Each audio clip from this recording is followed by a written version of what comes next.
Então, gente, hoje na aula de Colossenses, é o que eu falei, a gente vai fazer mais uma introdução, tá? Porque a carta de Colossenses, ela, se você ler ela puramente sem analisar o que está acontecendo ao redor da cidade e tudo mais, tem algumas coisas que podem passar batido. Então, é uma carta que antes de entrar nela, a gente tem que ver o que estava acontecendo na região para poder entender melhor por que que Paulo escreveu essa carta, por que que ele fala o que fala, a forma que ele fala e tudo mais. Afinal, como algumas pessoas dizem, tem três coisas fundamentais que a gente tem que estudar para poder analisar, para poder interpretar corretamente uma passagem bíblica. Primeiro é o contexto, segundo é o contexto e terceiro é o contexto.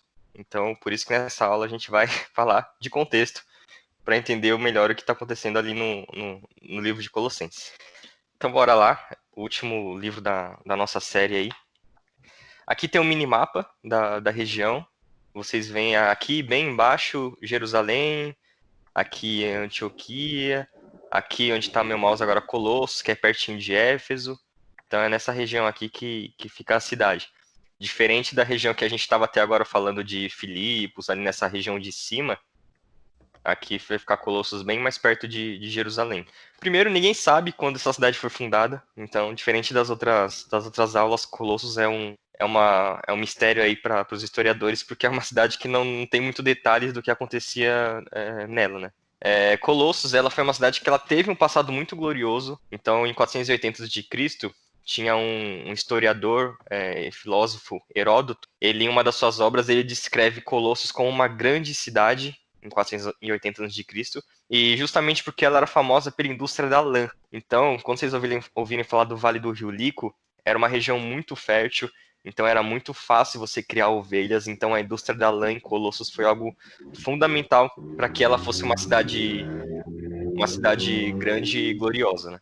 Porém, isso só foi no passado, porque na época de Paulo, Colossos ela tinha se tornado uma cidade praticamente insignificante e relativamente pobre. Tanto é que Strabo, um autor também contemporâneo da época de Paulo, ele vai descrever Colossos como uma vila pequena. Então, isso é engraçado. Uma cidade que não era nada importante na época de Paulo, foi a cidade que recebeu uma das cartas mais bonitas do Novo Testamento. Na minha opinião, Colossenses é uma das melhores cartas do Novo Testamento e foi justamente destinada a uma cidade tão esquecida e insignificante na época, diferente de todas as outras cidades que Paulo escreveu, né? E por que que ela se tornou uma cidade insignificante? A gente tem três principais motivos, tá?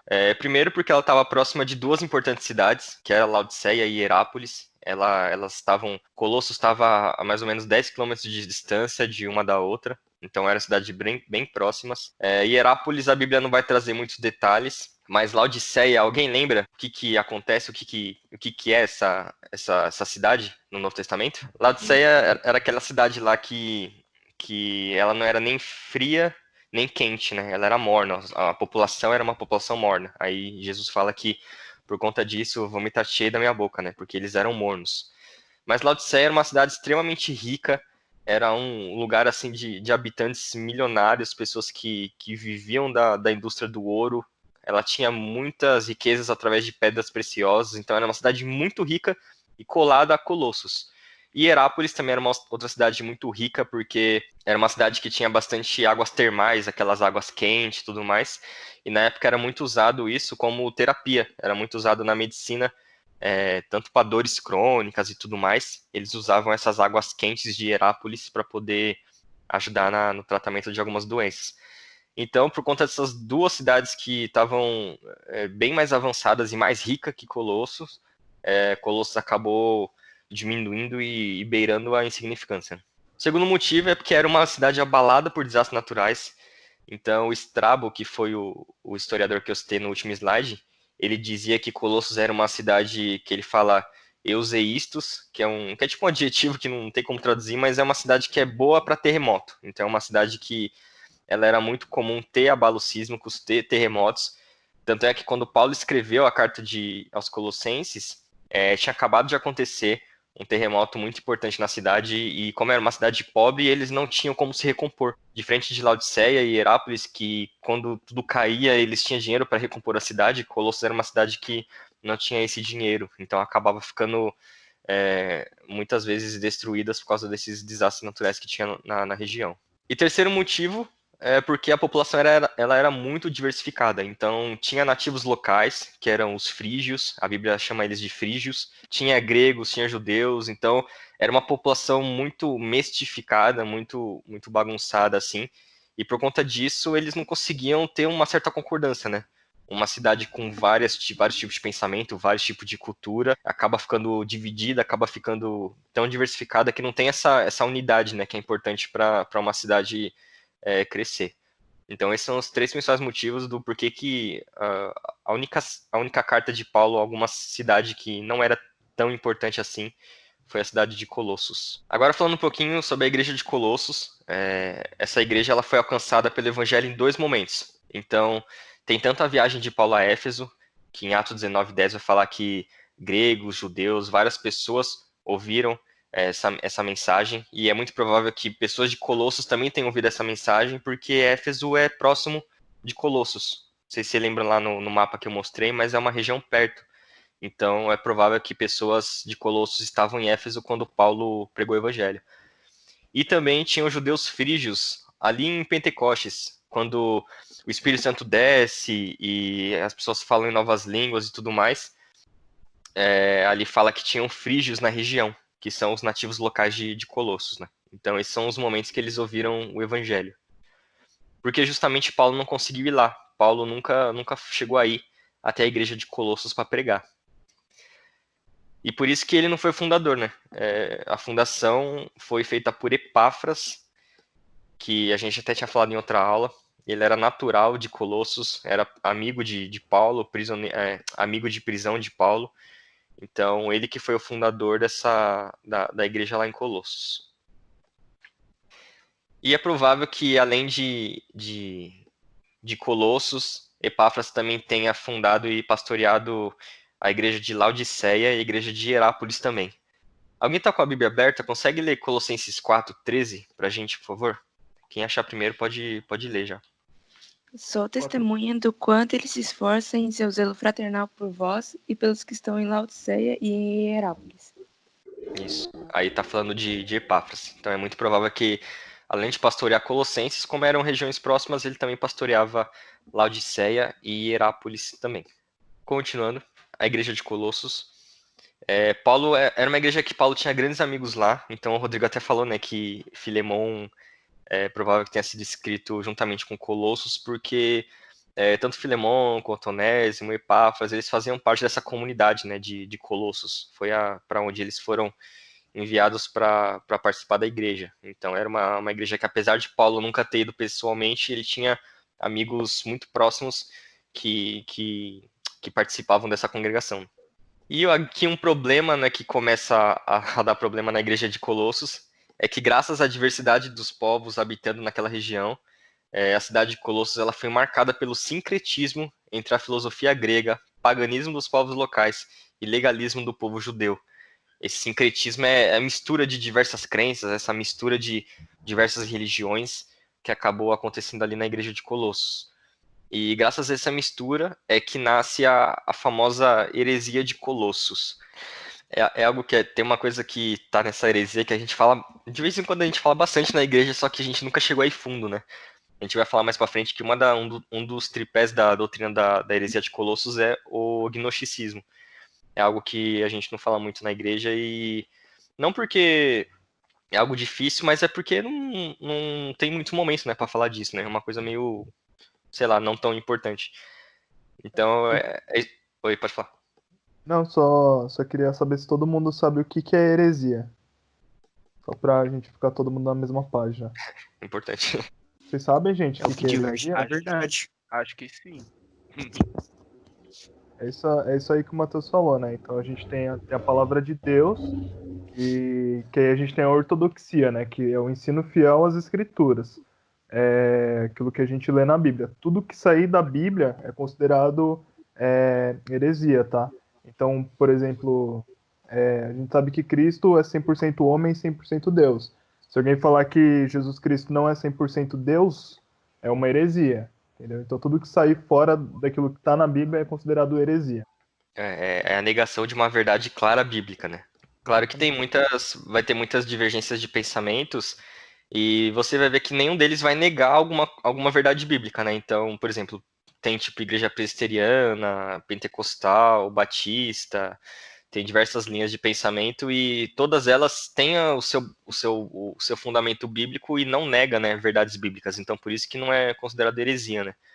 Mas a gente vê outras igrejas que de outras religiões que falam, Jesus Cristo não é Deus, aí é uma heresia. Quando fala que o Papa tem poder para interceder em favor da pessoa para que ela vá para o céu e não para o inferno, isso é uma heresia, porque a gente sabe que o único mediador é Cristo. Então, coisas que neguem uma verdade claramente bíblica é o que o Rodrigo explicou de heresia e que o Matheus falou também. Então, tá certinho. Só continuando aqui, Ralph Martin também foi um historiador e um teólogo atual. Ele disse que as sinagogas daquela região do Vale do Lico tinham uma reputação de frouxidão e abertura para o sincretismo religioso. Então, o que estava acontecendo na igreja de Colossos? Um judaísmo liberal, um judaísmo de livre pensamento. Então, essa frouxidão das sinagogas, esse negócio de abrir, largar o que o Rodrigo falou da ortodoxia e querer adotar outros pensamentos, querer adotar novas religiões, isso acabou gerando uma frouxidão dentro do judaísmo e acabou entrando outros ensinos contrários à palavra de Deus, justamente porque era uma região que tinha vários povos, então várias maneiras de pensar, várias religiões, e isso acabou influenciando muito na criação dessa heresia de Colossos, né? E como tripé, as suas três principais doutrinas, três principais características. Primeiro tinha a filosofia grega, então a filosofia grega da época é algo muito importante. Cara, se a gente for ler o Novo Testamento inteiro, tem muitas passagens do Novo Testamento que a gente, depois que estudar filosofia, a gente entende que Paulo estava fazendo uma citação de alguém. Eu até dei o exemplo com vocês, né, de Atos 17, que Paulo prega em Atenas, e a estrutura da pregação dele é a mesma estrutura de um hino que era dedicado a Zeus. Então, Paulo, ele conhecia muita filosofia grega, ele usava muito método de filosofia para pregar e para escrever as cartas dele. Então, a filosofia grega é algo que foi muito abundante na história da construção do Novo Testamento, tanto de maneira positiva, quanto nesse caso de maneira negativa. O gnosticismo estava invadindo ali a igreja de Colossos, e mais para frente a gente vai falar o que é o gnosticismo bem rapidamente, porque é bem tranquilo. Em segundo lugar, tinha o paganismo frígio, então o paganismo do próprio povo local que morava ali em Colossos. Eles faziam um culto a Cibele, que era uma deusa mãe da Ásia. Colossos está na região da Ásia Menor, então tinha esse paganismo a essa deusa, então era algo que também influenciava no pensamento dos cristãos ali de Colossos. E terceiro era o legalismo judeu, porque judeu sempre deu problema no Novo Testamento. Metade das cartas de Paulo é Paulo falando que não precisa se circuncidar porque tem judeu mandando a galera se circuncidar. Então, o legalismo forte judeu, a doutrina forte dos judeus, era algo que também influenciou nessa heresia que estava entrando na igreja de Colossos. Tanto pelo ascetismo, que a gente vai falar mais para frente, quanto pelo tradicionalismo, que acabava vindo acima da própria Bíblia, né? E pra vocês terem uma ideia, gente, essa heresia ela foi tão devastadora na igreja primitiva que 8 livros do Novo Testamento foram escritos justamente para combatê-la. Então, Colossenses foi escrito como uma carta de apologética contra a heresia de Colossos. 1ª e 2ª Timóteo, Paulo vai exortar Timóteo a respeito da heresia de Colossos, não falando... A Bíblia não fala o termo heresia de Colossos, tá, gente? Esse termo é um termo que a galera historiadora, os teólogos vão usar. Tito tem esse panorama. 1ª e 2ª e 3ª João, ele vai falar para a gente se guardar desses falsos mestres que tinha na época de Colossos. E também Judas, algumas partes, ele vai falar sobre os falsos mestres da época, que é justamente essa galera aí da heresia de Colossos. Então, para você ter uma... Oi? Não, desculpa, você ia falar, comenta também que eu estava prevendo o que ia acontecer agora também, por isso que foi escrito. Mano, exatamente isso. No final dessa aula eu vou até falar isso, que hoje em dia parece que não, mas o gnosticismo vive e vive muito no nosso meio. Exatamente. Então inclusive pra gente. Gente, pode me cortar, tá? Sempre que quiser falar, pode cortar, não tem problema não. E, enfim, foi um problema gigantesco da igreja primitiva essa heresia. Renatinho, Oi, pode falar. tipo, imagino para Paulo que deve ter sido muito difícil, né? Volta o slide rapidinho. Deve ter sido muito difícil pregar, porque ele estava pregando para gentios, né? Enfim, o evangelho estava chegando para os gentios ali naquela região, e você vê que tem várias frentes de pensamento, né? Então tem da filosofia grega, tem um paganismo, né? Ou um politeísmo, ali que já era enraizado dos gentios, né, que adoravam diversos deuses. E aí você tem também os judeus que buscavam prosélitos, né, buscavam novas pessoas para agregar a fé judaica, né. E aí você Sim. vem com a palavra do evangelho, né, com a palavra da verdade, que ela vem quebrar, assim, vem arrebentar todas esses três pés, né, desse tripé, né. Então nossa, deve ter sido difícil, né? Você Uhum. trazer a palavra da verdade e quebrar todo um modo de pensar, um modo de cultuar, ou alguma coisa que parecia muito com o cristianismo, mas só que tinha algumas outras vertentes, como era o judaísmo, né? Então os judeus acreditavam no Messias que eles esperavam, mas eles criam no único Deus, e os cristãos também, mas aí tem um lance de circuncidar, devia ser a maior confusão, né? A igreja primitiva foi para Paulo foi uma bagunça para organizar, né? Porque além de ser uma religião de certa forma recente, tinha essa mistureba porque era muito povo tudo junto e misturado, e isso era um grande problema para a falta de unidade cristã da época, né? E inclusive, gente, o Rodrigo falou de prosélitos. Não sei se todos sabem o que significa essa palavra, o prosélito, mas um prosélito é uma pessoa que ela, por exemplo, ela não é de berço judeu e ela se converte ao judaísmo, tá?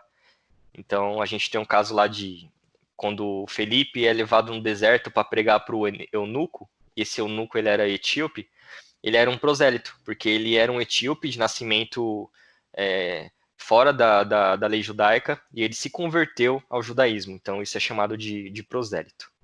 Agora a gente vai falar rapidinho sobre o gnosticismo, que é um dos tripés, né, da heresia de Colossos. Como a heresia de Colossos é algo muito amplo, porque pega tanto os problemas do paganismo, os problemas do judaísmo, tem também o gnosticismo, que é algo da filosofia grega que foi, assim, acho que o pior de toda essa heresia.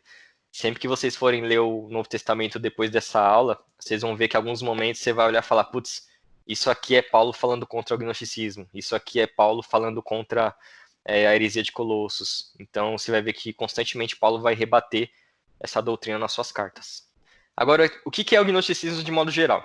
Ele vai ser um conjunto de correntes filosóficas e religiosas sincréticas, ou seja, é uma bagunça entre filosofia grega, mitologia romana, religião judaica misturada com filosofia judaica. É uma mistura de tudo da época ali, mas tinha o grande viés filosófico dos gregos. Então, isso é o gnosticismo, é uma mistureba de todas as doutrinas que existiam naquela época. O gnosticismo ele nunca foi uma seita física, tá? Então, nunca teve templo, não tinha cultos com pessoas que iam numa igreja que era uma igreja chamada gnóstica, nunca foi uma seita física. Ela tinha os seus seguidores, só que era muito algo particular, sabe? Era muito semelhante ao que é a maçonaria hoje, sabe? Então é algo muito particular, quem está de fora não pode entender o que é, só para quem está dentro, é algo muito fechado para aquele grupo, né?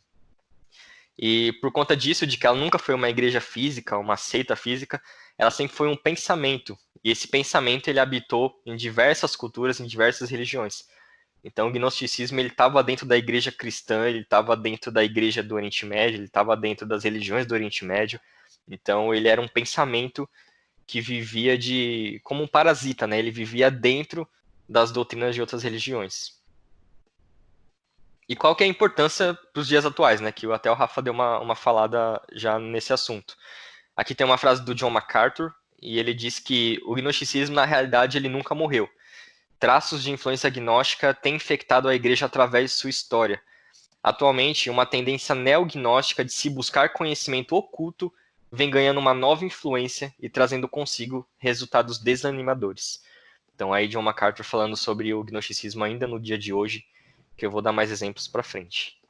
O gnosticismo, Renatinho, também Oi. só complementando, mas é muito bem que você falou, né?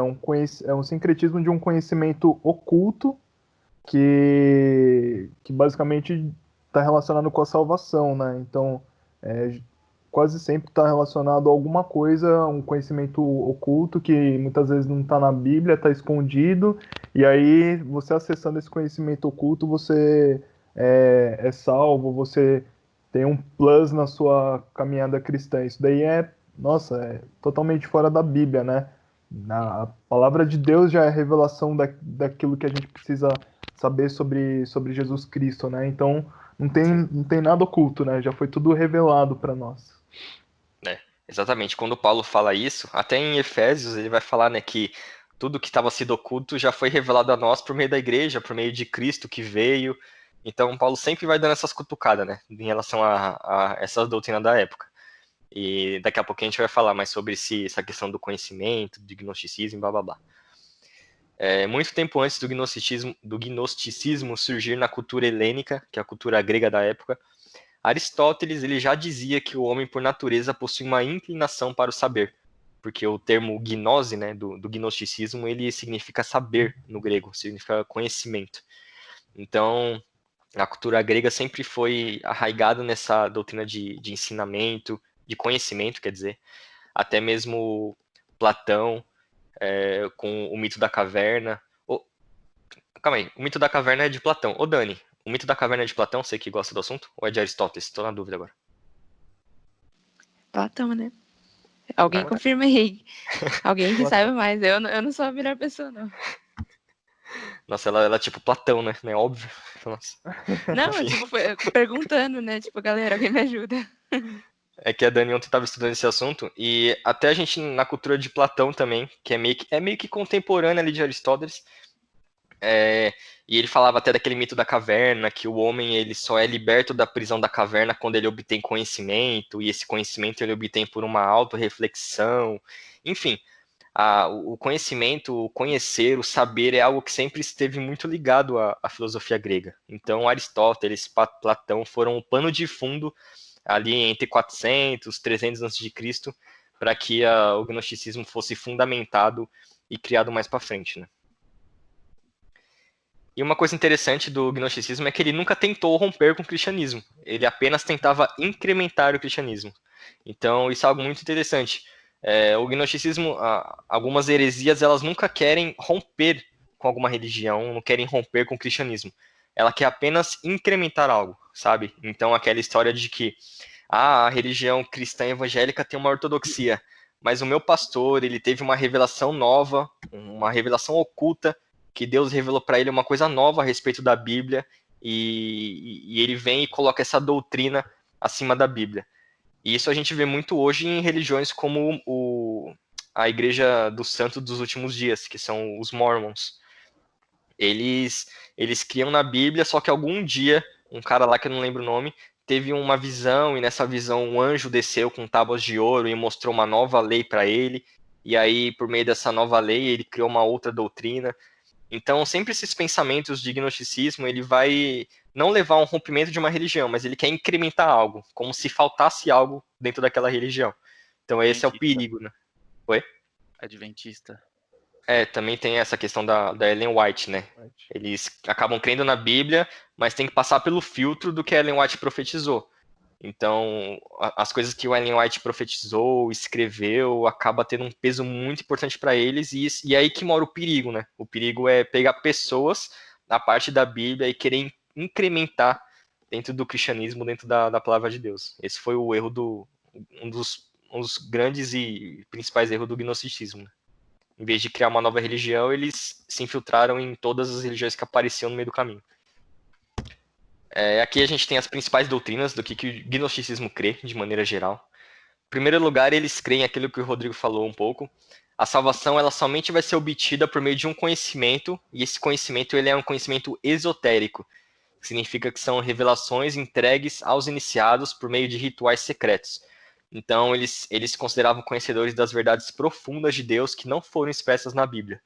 Eles falam que a salvação você precisa ter um conhecimento a mais, um conhecimento que vem de revelações, que vem de de rituais secretos, que vem de coisas que são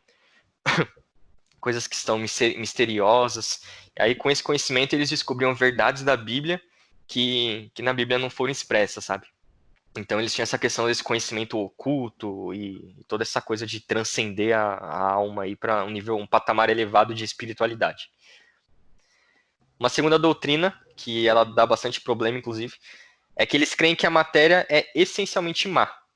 Então, ou seja, o nosso corpo, a nossa carne, tudo que existe na Terra é algo mal e totalmente depravado, que até aí beleza. Mas aí eles creem que, já que a matéria é má, Deus ele não pode se comunicar, ele não pode ter intimidade com os homens, Deus não pode morar com os homens, Deus não pode ser o Emmanuel, Deus conosco, porque a natureza é tão má que Deus ele não consegue descer até o nosso encontro.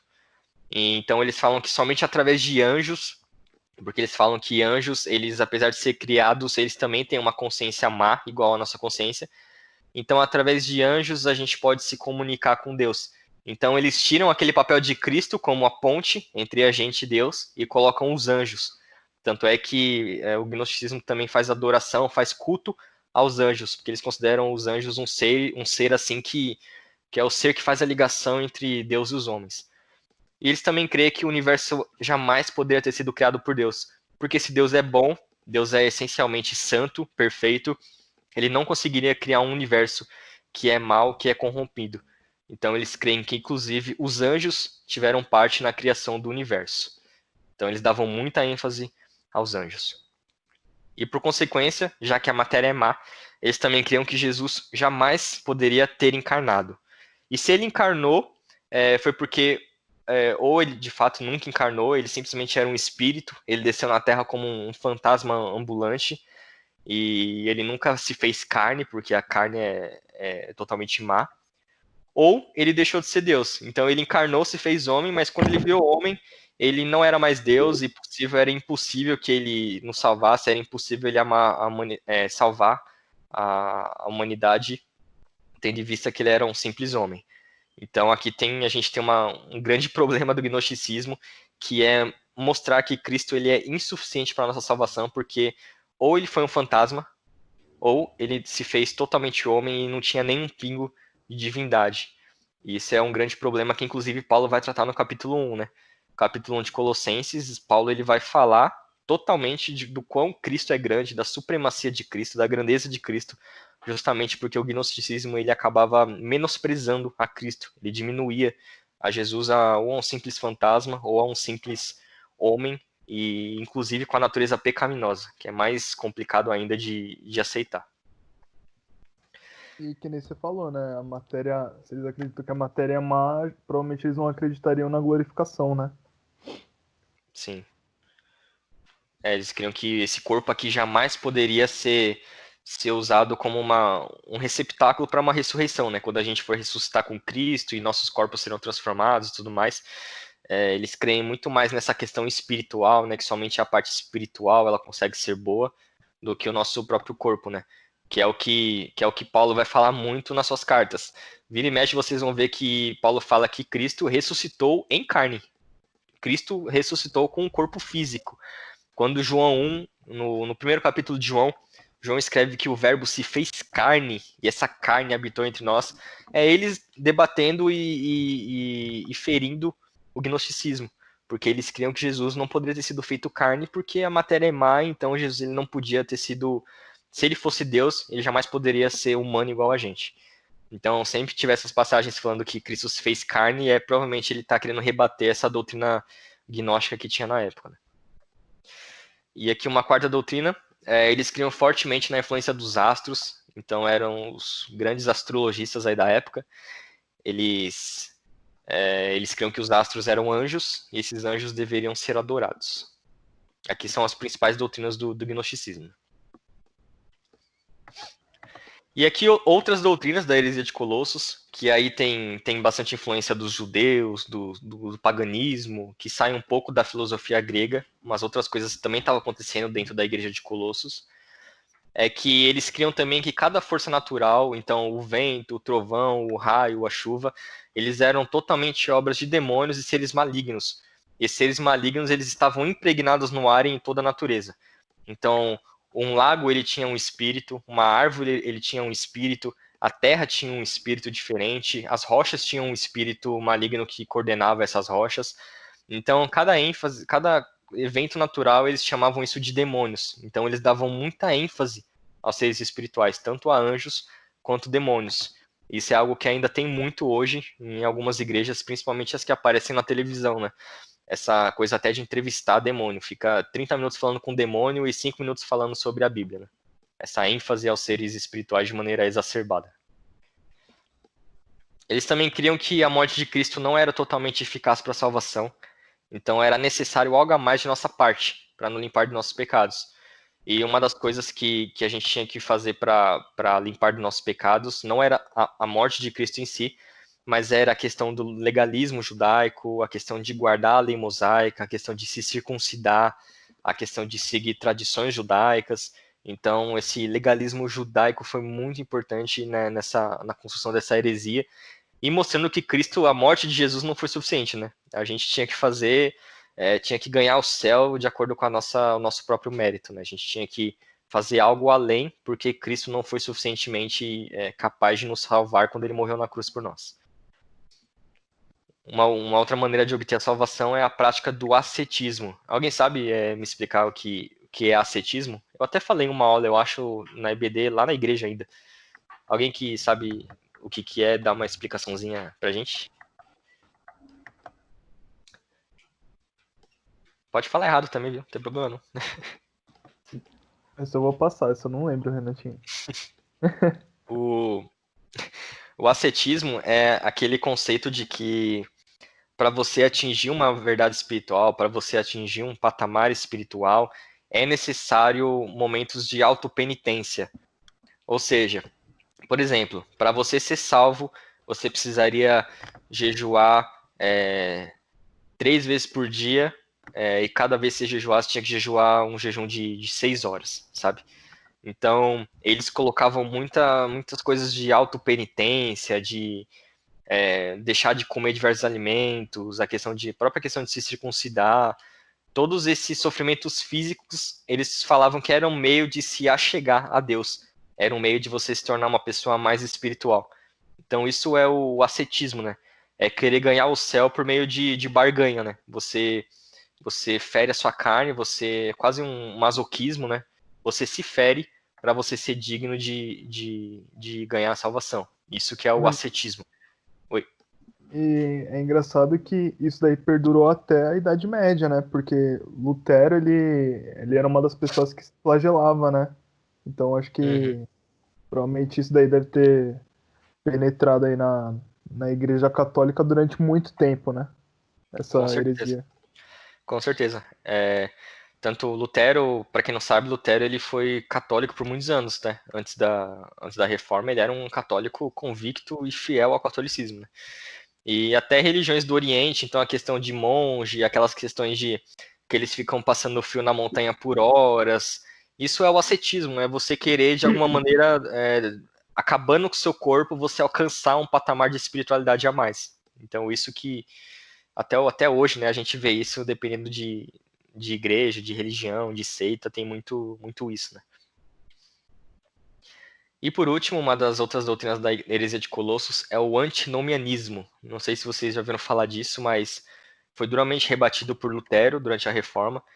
E o antinomianismo é aquela pessoa que fala assim: ok, fui salvo pela graça, então já que é de graça a salvação, eu posso fazer o que eu quiser, eu posso pecar, eu posso fazer o que eu quiser, porque qualquer coisa é só pedir perdão a Deus, que ele perdoa, e essas coisas. O antinomianismo é você viver uma vida depravada, achando que a graça de Deus é tão gigantesca que mesmo você tendo essa vida de qualquer jeito, você vai ser digno da salvação uma hora, né?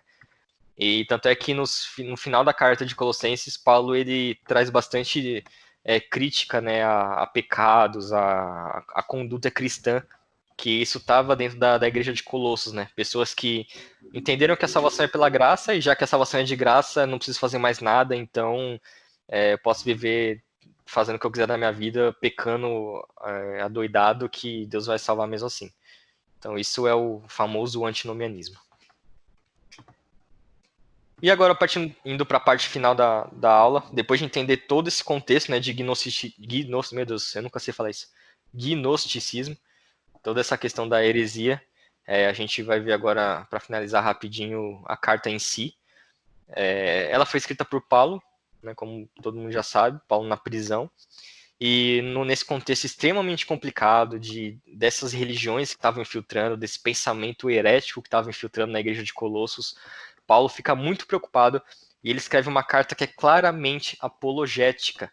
Então, Paulo, em todas as cartas dele, em algum momento, ele vai fazer uma apologética contra a heresia de Colossos. Mas a carta aos Colossenses, ela é tipo a carta assim que Paulo ele mais deixa de maneira explícita a sua insatisfação e o quanto ele odiava essa heresia que estava acontecendo lá no meio. E apologética, né, para quem não sabe, é basicamente a defesa da sua fé. Então, quando alguém defende a sua fé cristã, ou dependente da sua fé, você faz uma apologética. Então, por exemplo, quando chega, sei lá, um testemunha de Jeová para mim e fala que Jesus não é Deus, e aí eu viro e falo, não, Jesus é Deus porque em tal passagem diz isso, isso e isso. Isso é uma apologética. Estou fazendo uma defesa da minha fé perante algo que fere o que eu creio como verdade. Então, Paulo fez essa carta justamente para isso. E Colossenses tem 4 capítulos. Os 2 primeiros capítulos, o 1 e 2, Paulo ele vai falar totalmente e vai rebater duramente a heresia de Colossos e suas doutrinas. Então, capítulo 1 e capítulo 2, cada negócio aí que eu falei de conhecimento esotérico, de culto aos anjos, de ascetismo, de circuncisão, todas essas coisas Paulo vai falar no capítulo 1 e 2 e vai rebater essa doutrina. Então, quando a gente estiver lá no capítulo 2, vocês vão lembrar dessa aula de agora, que é Paulo tentando acabar com esse gnosticismo que estava entrando ali na igreja de Colossos. E os 2 capítulos finais, capítulo 3 e 4, graças ao fato da galera achar que a salvação é pela graça e eles estavam fazendo a vida tudo errado, fazendo o que queria com seus pecados, Paulo ele vai trazer um ensino prático da conduta cristã.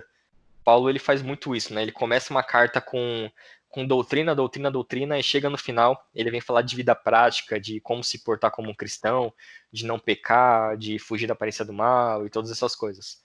Então essa é basicamente a divisão bem por cima da carta aos Colossenses. E de modo geral, aqui uma frase do Hernandes Dias Lopes, ele fala que todo o livro de Colossenses é Cristo, Cristo, Cristo. Então, o maior erro do gnosticismo, a questão mais complicada para nós cristãos, é que eles menosprezavam totalmente a divindade de Cristo. Para eles, Cristo não era Deus, Cristo era só mais um cara, ou ele era um fantasma totalmente abaixo de Deus, ou ele era um ser humano totalmente pecador. Então eles menosprezavam tanto a pessoa de Cristo que Colossenses, Paulo vai vir ressaltar essa supremacia, essa grandeza, essa primazia de Cristo na vida que todo cristão tem que levar. E como conclusão, a carta de Paulo aos Colossenses ela é uma carta que é extremamente atual, porque nos dias de hoje ainda a gente vê muito ensinamento que é semelhante ao do gnosticismo. Então, por exemplo, a gente hoje vê pessoas diminuindo a suficiência da obra de Cristo. Por toda a história, a gente viu a igreja da Idade Média falando que para ser salvo, além da morte de Cristo, você tinha que comprar terreno no céu, que é a venda de indulgências, você tinha que acender vela para tal santo, porque esse santo vai interceder por você. Então, até hoje a gente vê, principalmente igrejas neopentecostais, que para você ser salvo, você tem que pegar a água do Rio Jordão, comprar a rosa de Saron, você tem que comprar o lenço do profeta. E a gente vê pessoas que estão diminuindo a suficiência de Cristo, falando que Cristo não é o suficiente para nossa salvação. Isso é um dos traços do gnosticismo que tem até hoje. Outro exemplo são seitas que não consideram Jesus Cristo como Deus. Então eu já falei aqui também sobre o Testemunhas de Jeová, que eles creem que Jesus não é Deus, eles creem que Jesus é alguém abaixo de Deus, é alguém que não tem a divindade. Isso porque eles têm outra tradução de Bíblia, tá, gente? Às vezes pode parecer, mas como eles pensam isso se eles leem a mesma Bíblia que a gente? Não, eles leem a mesma Bíblia que a gente, só que muitos versículos eles tiraram deliberadamente, e outros versículos que falam da divindade de Cristo, eles modificaram algumas coisas, né? Que é a tradução do Novo Mundo. Então, essa tradução, eles vão colocar Jesus Cristo não como Deus, mas sim como um profeta muito importante, mas não sendo Deus. Então, é um outro traço do gnosticismo. O sincretismo religioso fortemente presente. Então, hoje a gente acaba vendo igreja evangélica que está seguindo cultura judaica, a gente vê igreja evangélica que fica colocando o Arca da Aliança no púlpito, que fica, daqui a pouco vão querer matar um cordeiro em cima do púlpito durante o culto. A gente vê igreja evangélica que tem trazido muitas coisas de igreja católica para dentro, então a questão de adoração a santos, da idolatria. Então a gente vê muito esse sincretismo hoje em dia, né? A gente vê muito isso em famosos, né? Não sei se vocês percebem, mas quando vocês estão tipo no Insta, no Face, esses negócios, a gente vê muita gente famosa que se diz cristã, mas ela é meio que uma mistura de todas as religiões, né? Ela é meio que um católico, meio evangélico, meio espírita, é uma mistureba, né? Uma pessoa que é tudo, né? É tudo e não é nada. Então é outra característica do gnosticismo, né? Que hoje em dia isso tem nome, tá? Isso é chamado movimento ecumênico. Então, o movimento ecumênico é uma tentativa de juntar todas as religiões da face da Terra e falar que todas elas salvam. A gente vê muito também o misticismo exacerbado das igrejas neopentecostais. Então, a questão de falar muito de anjo, falar muito de demônio. Não sei se vocês acompanham algumas coisas bizarras no Instagram, mas a gente vê, tipo, pessoas lutando com demônio. Já vi pastor que pega a flecha espiritual e joga no demônio, uma flecha espiritual que só ele tem. Enfim, muito misticismo, muita bagunça hoje em dia na igreja, por causa dessa ênfase ao mundo espiritual, muito mais do que na pessoa de Jesus Cristo. Né? E uma outra questão muito importante também é que eles tinham a ideia de que o homem ele pode, sem Cristo, totalmente sozinho, por meio do seu próprio esforço, ele tem o mérito de ser salvo. Então, por meio dos seus esforços, do seu conhecimento, por meio das suas boas obras, colocando de lado a morte de Cristo, ele pode totalmente alcançar a salvação. O homem pode ser salvo sem a obra de Cristo. Tanto é que Charles Spurgeon ele vai falar que é mais fácil ensinar um leão a ser vegetariano do que um homem a ser salvo pelos seus próprios esforços. Então a gente sabe que a salvação é totalmente obra de Deus, a gente nunca conseguiria, pela nossa própria força, alcançar essa salvação. E isso é algo que, infelizmente, a gente vê muito nos nossos dias, que também faz parte da heresia de Colossos. Certo, gente? Falei bastante. Bastante rápido. Tudo certo? Tudo certo. Certo. Bom, Certo. Essa aula é importante saber disso. Eu vou até mandar esse material para vocês. É bom ter de canto sobre esse assunto, que é um assunto que de vez em quando vão falar na igreja, às vezes em alguma pregação, algum pastor fala do gnosticismo da época, essas coisas.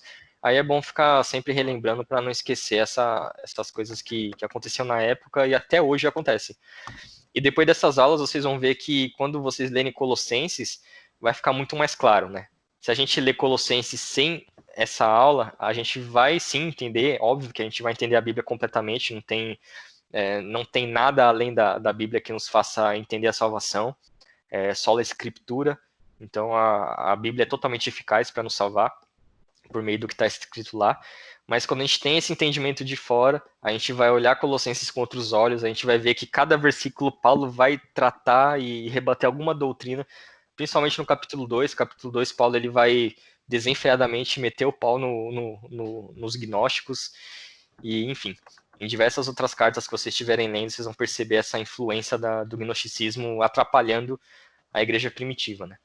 E só a título de curiosidade, até mais ou menos o 3º século, o gnosticismo ele reinou, tá, na igreja primitiva. A igreja primitiva quase foi destruída pelo gnosticismo. Então, ela esteve parte da igreja cristã. Muitos não, mas alguns pais da igreja, eles acabaram gostando de algumas ideias do gnosticismo, aderindo a algumas ideias do gnosticismo. Então, foi uma heresia que quase destruiu a igreja. Mas eu só não vou lembrar agora o ano, mas aproximadamente acho que no 3º, 4º século, ela foi considerada uma heresia, foi duramente rebatida, e aí ela saiu da igreja cristã, mas como vocês podem ver, às vezes volta e até hoje está por aí ao nosso redor. Né? Então a gente tem que tomar cuidado com isso. Oi, pode falar. É isso. Quem não estuda a história está fadado a repeti-la, né? E a gente já até falou outra vez sobre isso, depois vocês procuram o slide da aula, mas Quando a gente estudou a história da igreja, a gente até falou bem rápido por cima sobre isso, né? Até na semana passada a gente falou sobre os pais da igreja. Então, tinha os pais apostólicos que conviveram com os apóstolos, né? Então, eram como se fossem os discípulos dos apóstolos. E depois dos pais apostólicos vieram os pais polemistas ou apologistas, que eram aqueles que se envolveram em situações de apologética, né? De defender a fé cristã. E muitos deles combateram muito dessas heresias, né? Gnosticismo, ebionismo, enfim, várias heresias que estavam surgindo na época, né? Então, graças a Deus que Deus levantou pessoas assim para defender a sua fé e combater essas heresias, né? É isso aí, gente. Então, beleza, então. Vou aqui parar a gravação pra gente fazer o Kahoot rapidinho. São só 9 perguntas, tá? Rapidinho, 10 minutinhos a gente faz.